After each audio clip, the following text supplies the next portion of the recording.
Let's get more on the health of the housing market. We turn to Redfin CEO Glenn Kelman for that. Glenn, always good to have you.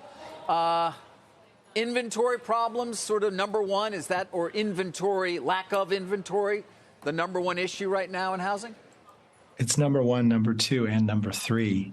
So not only do we not have enough new construction because of political gridlock and financing challenges, but we also don't have anyone putting their home on the market just because they have a 30-year fixed rate below 3%. So nobody wants to sell a home right now, and there are still plenty of people who want to move. So what changes that? What will be the change agent here, so to speak? Well, I think we're going to be on hold until rates come down. 7% rates aren't that bad historically, but it's been such a steep rate increase that many people have very low mortgage rates and very long to go on those mortgages. So they're going to hold out until rates come down a little bit. Most people couldn't buy the house that they bought 2 or 3 years ago.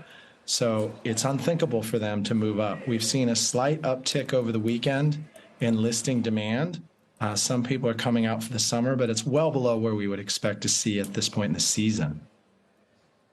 So with all these forces, Glenn, what's happening with prices? They're clearly not coming down as fast as the Fed wanted them to. Yes, we've been pretty pessimistic about sales volume. We think it'll be around 4.2 million units when normally you see around 5 million. But we're pretty sticky on price. Prices are going to stay fairly high. It's going to be a real affordability crisis for the millennial generation. Many people want to move, and they just can't do it because prices aren't going to come down in this housing market correction. It's the weirdest housing market correction I've ever seen. Are they coming down faster than rent prices? Which is more affordable now, buy or rent? Neither one is really coming down, but rents are coming down faster than home prices. Across the country? Mostly, yes. What about the migration, Glenn? Has that gone the other way after we saw just such big changes in where people located during COVID? Not really. If anything, the affordability pressure is still driving people into the center of the country, into the Sun Belt, into the American South. And so that's where we see the strongest demand. And that's where we're still seeing bidding wars. It's so crazy. People are talking on the news about a housing market crisis, but at the same time, a buyer is facing 5 or 6 bids, especially in places like Texas and Florida. So I don't think that's going to stop anytime soon. The one exception in Texas is that Austin is pretty flat. Yeah, well, also Boise. I mean, a couple of those places that were particularly they benefited from that move do seem to be coming down year over year, right? Right. Well, these little boom towns that suddenly had 1 million Californians trying to come in and buy up the whole city, those are the ones that have gone up and down like crazy. But even then, I think people have been really rate sensitive in Boise.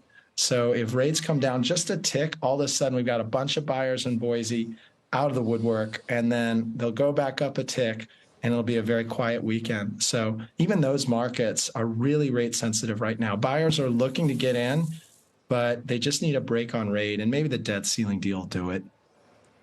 This is the least happy I've heard you in a while, Glenn. So how do you? Oh no, you know what? I just have bronchitis. Oh, okay. I just have Okay, bronchitis. that explains it. Okay, I thought maybe it was the market getting you down. How do you grow your business in this kind of environment? We've all seen the stock collapse from the 2021 levels. Yeah. How are you pivoting?